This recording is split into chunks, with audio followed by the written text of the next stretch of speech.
Pemirsa, petugas kebersihan sampah menemukan puluhan kantong darah yang bertuliskan HIV di tempat pembuangan sampah sementara di Bangkalan, Jawa Timur. Ya, saat ditelusuri, limbah medis ini berasal dari kantor Palang Merah Indonesia PMI Bangkalan.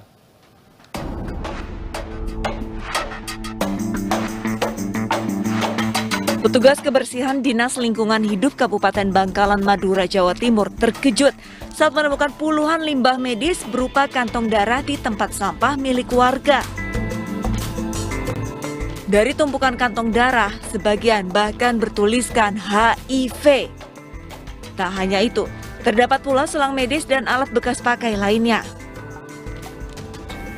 Penemuan kantong darah yang tergolong limbah B3 itu langsung dilaporkan ke RSUD Bangkalan dan dilakukan evakuasi dengan penanganan khusus.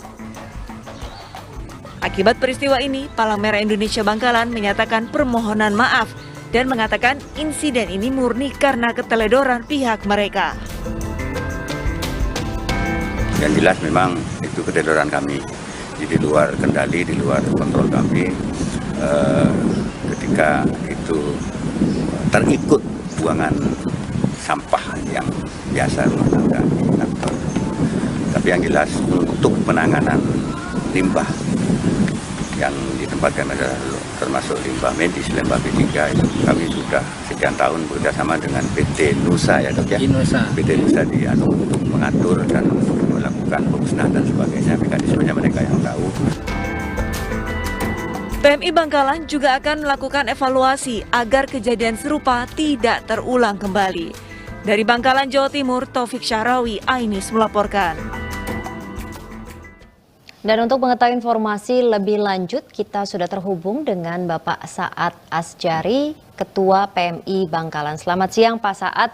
Pak Saad, mengenai berita yang baru-baru saja terjadi bahwa ada limbah darah begitu yang bertuliskan HIV, dan seperti apa ini sebenarnya apa yang terjadi begitu, apakah memang ini kesalahan dari pembuangan itu sendiri begitu?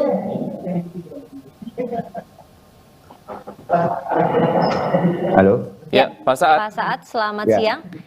Selamat siang, mengenai ya, limbah dari darah tersebut itu bagaimana Pak? Apakah memang ini murni dari kesalahan prosedur pembuangan, Pak? Ya, terima kasih Mbak Nabila. Seperti yang saya sampaikan di awal dengan Mas Taufik kemarin, untuk sementara kami memang mengakui bahwa itu adalah kesalahan kami murni begitu. Namun demikian, kami internal tetap melakukan investigasi kenapa ini terjadi. Oleh karena itu dalam kesempatan ini saya pribadi dan segenap pengurus PMI menyampaikan terima kasih kepada semua pihak yang memberikan teguran dalam tanda petik kepada kami, sekaligus kepada pihak rumah sakit yang mengamankan temuan itu sehingga tidak terangkut ke pembuangan tempat berikutnya sehingga bisa ditangani lebih baik begitu. Ya, oleh karena itu ya. Baik, Pak Saad, dari penelusuran apakah benar darah tersebut adalah kantung darah HIV?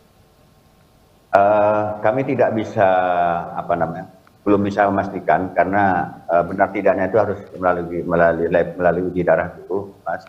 Jadi karena sampai saat ini temuan itu masih diamankan oleh pihak rumah sakit dan untuk sementara kami belum berani melakukan langkah berikutnya karena yang kami utamakan sekarang adalah bagaimana kami memperbaiki ke depan sehingga tidak terjadi seperti itu lagi. Kemudian yang kedua melakukan investigasi internal ke staf kami sehingga dari demikian kami nanti bisa mengambil keputusan terbaik untuk perbaikan ke depannya. Ya, Pak Saad, sebenarnya pembuangan dari prosedur pembuangan dari limbah medis itu sendiri di PMI seperti apa, dan juga kenapa di kantong tersebut itu memang ada tulisan HIV begitu, Pak? Ya, jadi saya jelaskan untuk penanganan limbah B3 di tempat kami, limbah medis di tempat kami, karena kami belum mampu memusnahkan sendiri. PMI Bangkalan belum mampu memusnahkan sendiri, maka kami bekerjasama dengan pihak ketiga untuk melakukan itu. Sehingga secara berkala kami dengan PT Nusa di Sidoarjo secara berkala mereka eksporter mengambil ke tempat kami, kemudian dibawa untuk diproses lebih lanjut di tempat mereka. Selaku badan lembaga yang memang punya kualifikasi untuk menangani limbah B3 itu. Kemudian terkait dengan tulisan ini kami juga tetap sekarang ini, bahkan besok alhamdulillah kami juga sudah lapor kepada provinsi tentang ini. Besok kami akan melakukan investigasi lebih dalam, karena terus terang untuk pelabelan darah-darah yang memang tidak layak untuk dipakai, dikonsumsi, memang harus dimusnahkan, dan kami juga masih melakukan investigasi internal atas tulisan itu. Kami belum memastikan itu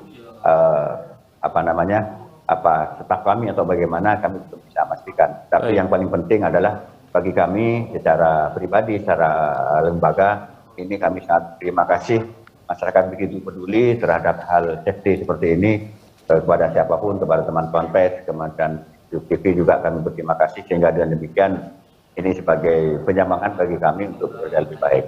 Baik, berarti memang ada sebuah mekanisme tersendiri yang dilakukan oleh internal PMI untuk membedakan kantung darah yang kemudian normal begitu, dan juga kantung darah yang ada virus HIV-nya begitu. Mekanismenya sebetulnya seperti apa, dan saat ini kantung darah bertuliskan HIV tersebut ada di mana, Pak Saad? Oh, siap. Jadi memang begini, garis besar prosedur proses itu, setelah kami mendapatkan dari pendonor darah itu tidak langsung serta-merta kita distribusikan kepada mereka yang membutuhkan, apakah itu rumah sakit, pribadi, atau klinik dan sebagainya. Kami harus olah dulu dengan metode tertentu, dan itu yang menangnya adalah KUDD kami, Kepala Unit Donor Darah, kebetulan ini Dr. Aziz namanya.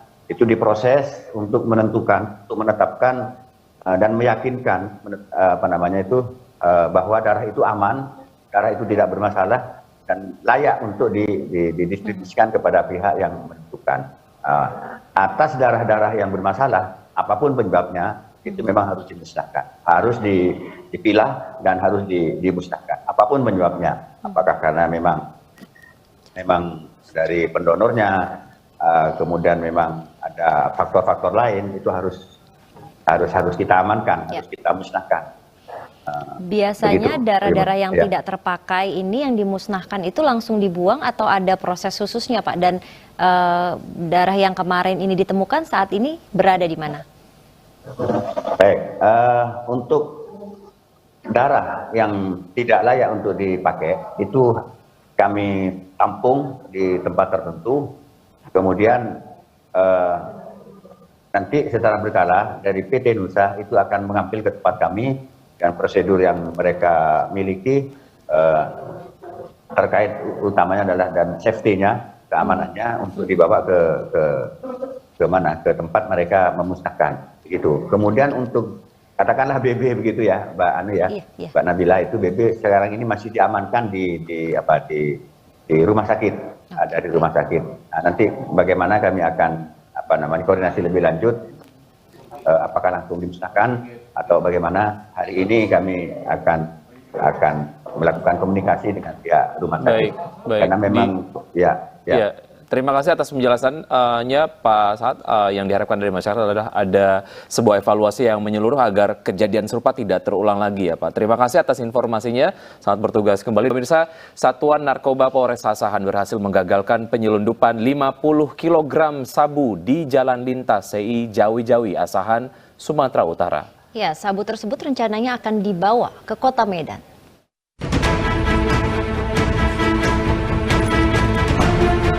Petugas kepolisian dari Sat Narkoba Polres Asahan menyergap satu unit mobil pribadi milik tersangka SS, warga Kabupaten Batubara di Jalan Lintas Jawi-Jawi, Asahan, Sumatera Utara. Dari dalam mobil tersangka, petugas menemukan tas dan bungkusan plastik yang diduga berisikan narkotika jenis sabu. Benar saja, saat digeledah petugas menemukan sebanyak 50 kg sabu. Kepada petugas, tersangka mengaku 6 kali membawa sabu dengan upah Rp2,5 juta per bungkus. Kapolres Asahan mengatakan penangkapan tersangka atas laporan adanya transaksi narkoba jaringan internasional. Saat ditangkap, tersangka tengah menjemput barang narkotika dan akan membawanya ke kota Medan.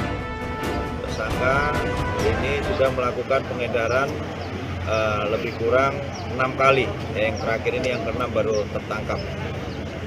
Barang buktinya benar? Barang bukti sebanyak 50 bungkus yang setelah ditimbang di Pegadaian itu berat bersihnya adalah 50.000 gram ataupun 50 kilo.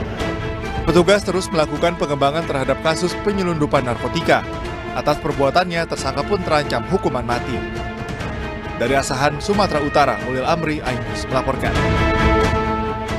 Seorang pengedar sabu mengaku mendapatkan backingan polisi yang bertugas di Mapolres Toraja Utara, Tanah Toraja, Sulawesi Selatan. Ya, pernyataan ini disampaikan tersangka saat konferensi pers di BNN Kabupaten Tanah Toraja. Terima kasih. Dia sedih bicara. Ya. Kami berani begini karena kami dipilih dari dalam itu. Dalam konferensi pers BNNK Toraja, Sulawesi Selatan, seorang pengedar narkoba angkat bicara. Tersangka mengaku mendapat backingan dari anggota polisi yang bertugas di Mapolres Toraja Utara.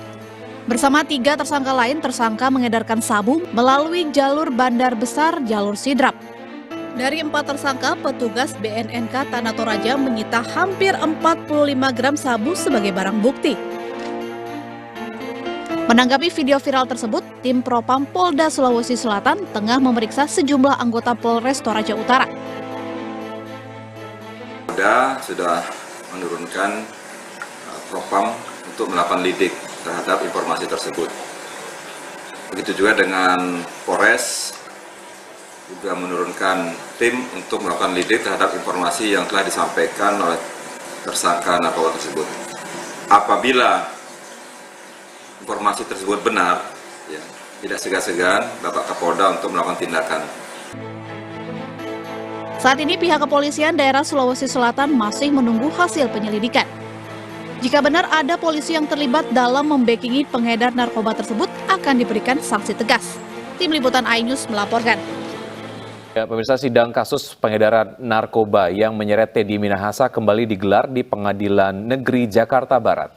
Dengan terdakwa Dodi Prawiranegara, Syamsul Marif, Linda, dan Kasranto, Teddy Minahasa akan diperiksa sebagai saksi mahkota. Dalam sidang kali ini, Teddy akan bersaksi untuk para terdakwa. Rencananya sidang dimulai pukul 9. Hingga saat ini sudah ada 15 saksi yang dihadirkan JPU dan rencananya masih akan ada 11 saksi yang akan diperiksa, tidak termasuk saksi meringankan dan ahli.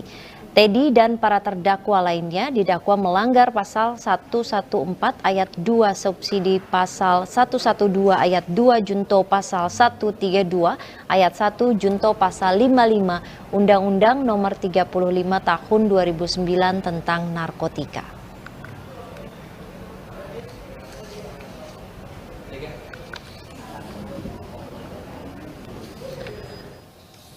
Dan pemirsa, untuk mengetahui selengkapnya kita terhubung dengan rekan Ayu Pratiwi di PN Jakarta Barat. Selamat siang Ayu, apakah Teddy Minahasa sudah diperiksa di persidangan dan apa keterangan penting yang ia sampaikan kali ini? Pagi Wiki dan juga Ratu, hingga saat ini memang betul adanya bahwa sidang tadinya akan diselenggarakan pada pukul 9 waktu Indonesia bagian Barat, namun sidang baru saja dibuka pada pukul 11 waktu Indonesia bagian Barat. Adapun sidang kali ini dengan agenda pemeriksaan saksi mahkota yaitu Teddy Minahasa, dan tadi juga hakim menyebutkan bahwa saat ini tidak hanya Teddy Minahasa yang akan dihadirkan sebagai saksi, tapi Kasranto juga akan bersaksi untuk para terdakwa, diantaranya ada Dodi Prawiranegara dan juga Linda Puji Astusti. Dan tadi sebelum sidang dimulai ada satu statement dari kuasa hukum Dodi dan juga Linda, yaitu Viara Purwa, yang menyebutkan bahwa tim kuasa hukum tidak akan melanjutkan persidangan dan akan keberatan jika Teddy Minahasa tidak dihadirkan dalam persidangan kali ini. Dan tim kuasa hukum rencananya pada hari ini akan menggali lebih dalam terkait dengan temuan di sidang sebelumnya yang menyebutkan bahwa Teddy Minahasa memerintahkan Dodi untuk menukar sabu dengan dengan salah satu benda yang dibelinya dari online shop begitu. Dan tadi juga kami sempat melihat bahwa sidang ini juga dihadiri oleh istri dari Dodi, dan tadi juga istri dari Dodi sempat menyampaikan sepatah dua kata di mana pihak keluarga mendukung dan meyakini bahwa Dodi dalam kasus ini sudah sangat menyesal dan tidak bersalah, karena melihat dari seluruh keterangan dari Dodi sejak awal sidang hingga saat ini masih sama, tidak ada perubahan. Sementara itu juga saat ini sidang masih berlangsung di dalam, dan tadi baru satu saksi yaitu Kastanto yang dihadirkan karena Teddy Minahasa hingga saat ini masih dipersiapkan oleh jaksa penuntut umum dan baru saja diberangkatkan dari Polda Metro Jaya.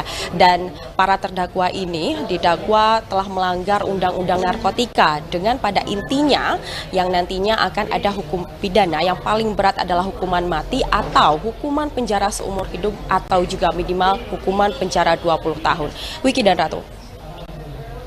Ya. Baik, Ayu, terima kasih atas informasi yang Anda sampaikan. Kita akan nantikan update berikutnya dari Anda. Selamat bertugas kembali.